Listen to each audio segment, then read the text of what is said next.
الحمدللہ رب العالمین والصلاة والسلام علی سید الانبیاء والمرسلین اما بعد فاعوذ باللہ من الشیطان الرجیم بسم اللہ الرحمن الرحیم۔ حدیث پاک میں ہے جس نے جمعہ کے دن لوگوں کی گردنیں پھلانگی اس نے جہنم کی طرف پل بنایا۔ اس کا ایک معنی یہ ہے کہ لوگ اس کے اوپر چڑھ چڑھ کر جہنم میں داخل ہوں گے، اور دوسری احادیث طیبہ میں ہے کہ خطیب کی طرف منہ کر کے بیٹھنا سنت صحابہ ہے۔ خطیب کی طرف منہ کر کے بیٹھنا سنت صحابہ ہے۔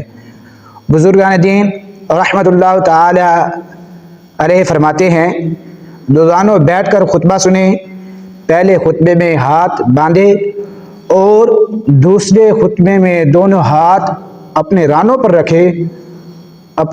رکھے، یعنی کہ پہلے خطبے میں ہاتھ باندھ لینے ہیں اور دوسرے خطبے میں کیا کرنا ہے، دوسرے خطبے میں آپ لوگوں نے ہاتھ جو ہیں وہ آپ نے اپنے ہاتھوں کو رانوں کے اوپر رکھ لینا ہے، تو انشاءاللہ اس کو 2 رکعت کا ثواب ملے گا۔